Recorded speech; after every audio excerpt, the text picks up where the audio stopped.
Dear children, welcome to the second session of Chapter 1 Economics. Today we are going to see how to compare different countries or states. Economically, all the countries are trying to develop. Not only countries, but we find even state to state the economic development differs. And accordingly, we name those states or the countries as developed, underdeveloped, and developing. Of course, these are very broad words, but definitely it requires a lots of study and lots of analysis. Now, when we study that whether the country or whether the state is economically developed or not, obviously, which criteria we must be seeing to check that. Here we have some examples how to compare different countries or state. The criteria which we may use to compare depends upon definitely the purpose of comparison. Now here the comparison we have to do from one country to another, obviously on the basis of economic development. Economic development directly related with the income, and obviously income definitely will be our prime criteria. Like we have so many examples. Whenever we used to select maybe a team, here they have given a sports team, a music team, a debate team, or a team to organize a picnic and all. Obviously, with all these teams, the criteria will differ. Our purpose is to compare the country economically. So, obviously, we will compare the economic development of any country by studying the income of that country. That is the money, that is the total income which that country is having, or whichever that country is earning. So, total income. So, yes, we go with this that for comparing countries, their income is considered to be one of the most important attribute. Obviously, we have the rule greater the income, and that will be considered as the greater the development of that particular country. Does that mean greater the income and developed country? Yes, that's what we are actually discussing upon. Let's take these two countries now, India and Japan. If I go with income of these both the countries basically, maybe more or less total income of this particular countries may not be very different. It is more or less actually near to the same. But if the total income is almost near to the same, can we say that India and Japan is equally developed?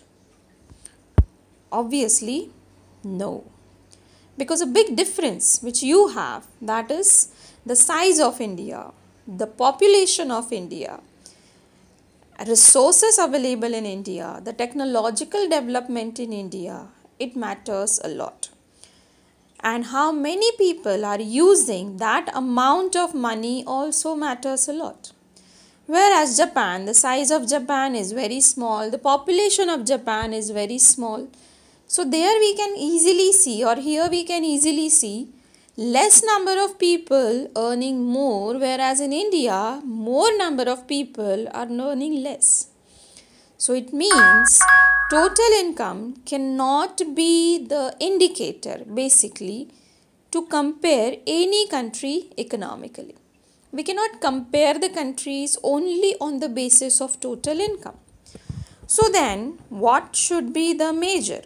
So here the third point says we have moved to the comparison of the country on the basis of average income. Average income, in other words, it is also called as the per capita income.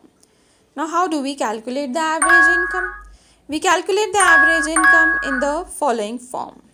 We calculate by taking total income of any country and dividing that particular total income with the total population of that country.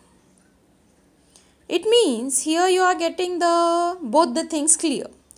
Like earlier with total income, we had one problem, that total income, if you will see, you may not be aware that how many people are using that. So we are not getting a clear-cut idea whether the country is really developed or not. When we go with the average, we see that this much income is earned by basically how many people. We are taking these two aspects into consideration. So our picture is more clear then. Then we can easily say that yes, India is earning this much amount, but its population size is this. So as a result, average Indian person must be earning such and such amount. Whereas for Japan also we say that. First of all, what are the averages basically? What is an average and where do we use such kind of averages? That is an important thing. Average, if we want to define, like generally averages we take out for many things. You are aware that when we prepare the results, we take out the class average. Now, by taking the class average, I'll come to know that most of my students are falling into the category of maybe this much amount of percentage. It means how much the maximum amount of people they are earning, or what is actually the average number of people are earning how much. We can calculate the average for rainfall also. Average rainfall, we say whether the rainfall is above 400, above 200, likewise as we have seen last year. Not only that, averages we count even for the temperature, average temperature, that will give us an idea of the climate also. So averages definitely we use in number of cases, and here the average is used in the comparison of the country in the form of average income. So average amount of people are earning how much? This will be a better idea, or this will give a clear idea than the total income. So here we have such kind of, by using such kind of average income of various countries, we have the World Development Reports, and these are definitely, they are mainly provided by the World Bank basically. Now World Bank, they have used this criteria itself, that is the per capita income, and they have divided the countries into basically two types actually, two, or you can say they have made it into the rich countries and the low income countries. It means according to the World Bank, we are having countries with the per capita income US dollars 12,236 per annum, that is an year. And if these countries are like that, then they will be all called as rich countries. Whereas whichever countries are having the per capita income of US dollars 1,005 or less, obviously per annum, they all are called as the low income countries. What about India? Now here they have given India comes in the category of, so we have to underline that, that is low middle income countries.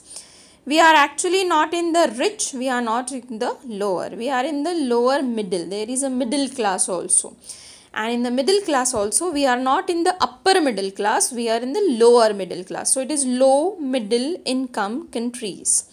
So how much is actually for that, what is the requirement? So we are having the earning of, that is average income US dollars 1840 per annum.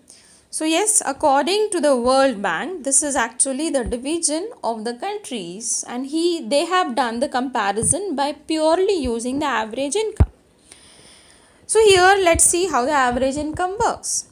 Average income, is it really useful to compare the countries? That is also another question. So we have a table 1.2, and here they have given us the two examples, that is a country A and country B. Obviously, you will have to calculate the average of this. Now, what will you do? Country A, you have to add all the 5 people's earning. Similarly, for country B also, whatever number of people are there and whatever they are earning, you have to add them. After earning, whatever is the amount, you will be dividing them, of course, with the total number of population. Here, the population is 5 each. And then we will have to see what is an average. Let's see. Here we have the total and divided by 5. And for both the countries, surprisingly, we found that average income is same. But then, if I go back to this, where is the problem? Country A, country B, internal division of income is showing that in country A, the income is more evenly distributed, and there is actually almost all are rich, or you can say all are in the same economic category or earning category. Whereas with the country B, there is a huge problem. There is a huge gap between rich and the poor. There are few people who are earning very high, whereas maximum number of people earning very less. So the income distribution is not proper, and in such case we cannot call that country a developed country. So yes, if you just study the average income, this will be a limitation of that. That means you have that particularly they are not showing average income does not tell us how the income is distributed among the people. Hence, we conclude this also, or we reject this also, that average income cannot be the only criteria to compare the countries. So, we cannot compare the countries only on the basis of total income. We cannot compare the countries only by seeing their average income. So then, what should be the criteria? Let's see some more examples actually. Here they have given 1.3 table in which they have given the per capita income, that is the average of these three states, Indian states. These are first one Haryana with the maximum national income, of course per capita, not national income, per capita income. It's 1,62,034 actually in rupees. And then with the Kerala followed by that, and then we have the Bihar as the lowest.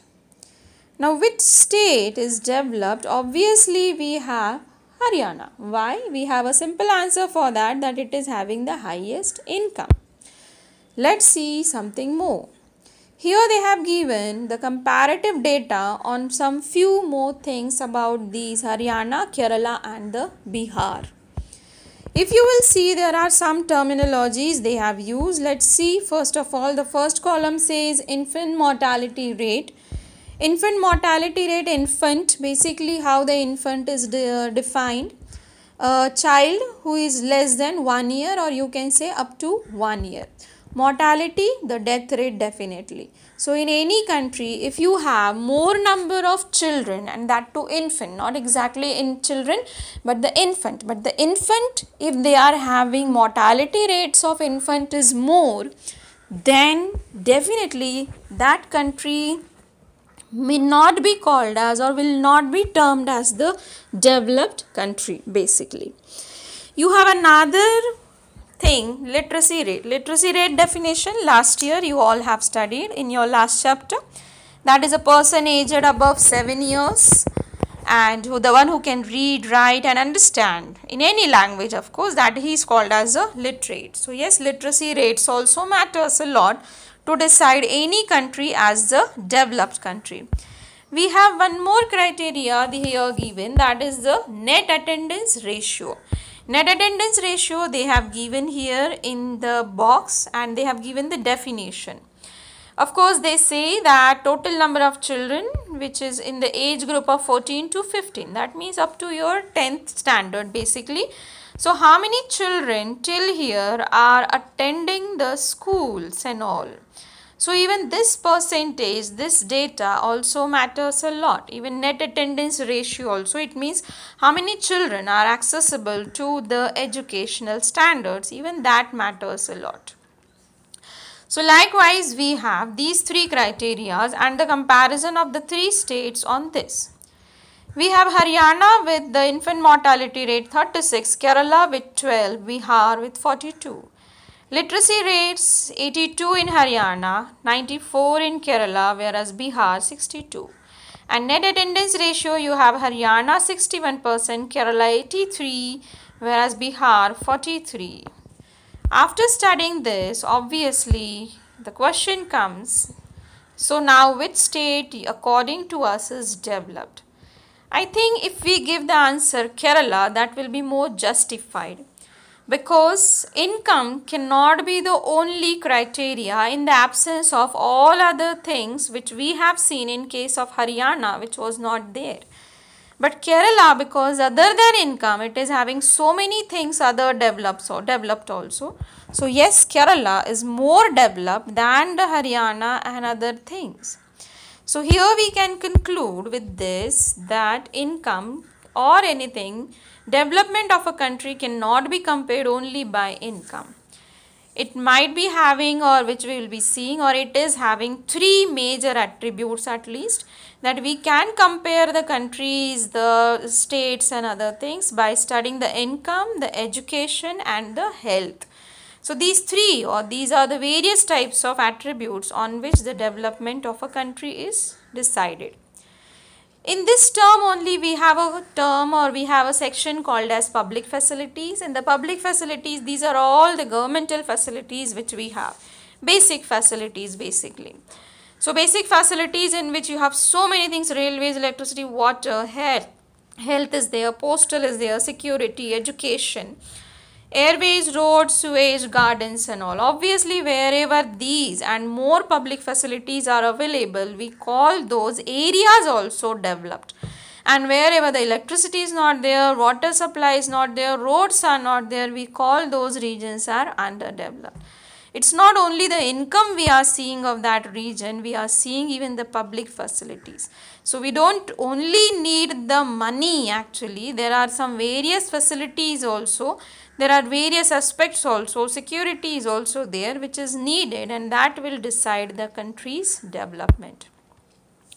In the same section, of course, we have a human development report which is published by UNDP. While reading the chapter, you will get through about the UNDP, that is United Nations Developmental Program, of course. Now they also publish a report and they also do the world comparison of the countries, one done by World Bank. They use the criteria national income or the per capita income, whereas UNDP they use different criterias. The criterias used by the UNDP, they are three, and these three definitely they take into consideration the income. First of all, they take health and they also take the education also for comparing the country. So we can say that human developmental report is presented on a broader aspect. UNDP takes a broader aspects or all the attributes of the development, whereas World Bank they take only the per capita income. So yes, this is the UNDP report, and accordingly they publish the Human Development Index report, of course. And in that Human Development Index, they compare various countries and likewise they give the rank. That is also called as the Human Development Index, and the rank they give. We find there that various countries are given over here: Sri Lanka, India, Myanmar, Pakistan, Nepal, Bangladesh. And they have given the ranking also. We find Sri Lanka, the last column if you will see, Sri Lanka is having the rank in the year 2016, that was 73rd rank. Whereas India, it is 131. Sri Lanka looks small and all, but it is far or much more developed than India basically. So according to, they have taken into consideration all the aspects: education they have taken, health they have taken into consideration, and even the income they have taken. Now which aspect they have taken into consideration? Yes, very first, that is gross national income, per capita income they have seen. Life expectancy at the birth, again the same thing. Here they have given you the definitions or specifications at the bottom which you have to learn. Life expectancy at the birth, it means how many children of course are surviving at the time of birth, that matters a lot. Then many years means the years of schooling, that how many people of course they have done their schoolings and all, and per capita income. So accordingly we find that Sri Lanka is far developed than India. So till now, though it is very much evident that yes, income cannot be the only criteria to compare the countries. So UNDP and World Bank, they both do the comparison, but one use all the three attributes, whereas World Bank use only one attribute. In the same section, we have a small activity, that is to calculate the BMI. BMI, that means the body mass index. How do we calculate the BMI? So for that you need the weight of a person. Of course, BMI generally we calculate for the adolescent people only and the young people, adults basically. So for calculating BMI, you require your weight or any person's weight, and that weight has to be in kgs. You also require the height. Height has to be in the meters. So it is to be calculated by weight divided by height square basically. and this comes for calculation also, and after getting the BMI you have to give the conclusion also. So this is one example. Here it is given, like if you have the weight, somebody is having the weight of 86 kg and then height square, that is 1.89 meters square of that, and the answer is 24.1 definitely kg m square. Here we have how to read the BMI. If the BMI comes less than 18.5, it means that person is underweight. You can say thin, but then yes, the correct word is underweight. The ideal one is from 18.6 to 24.9, and this is healthy person. If the BMI comes between 25 to 29.9, that means the person is overweight basically, and if the BMI is more than 30, it is obese. So yes, you will be solving the examples. I will give you a separate worksheet on calculation of the BMI and writing its conclusion. So yes, today we have done on this, that is how to compare the different countries or the states. It is not only the income, but it is having some other attributes such as education and health also. We have seen the examples at the state level and even at the country level. Any doubt will be posted on the group so that it can be solved over there, and definitely it will be having an assignment which has a specific date to submit. Thank you.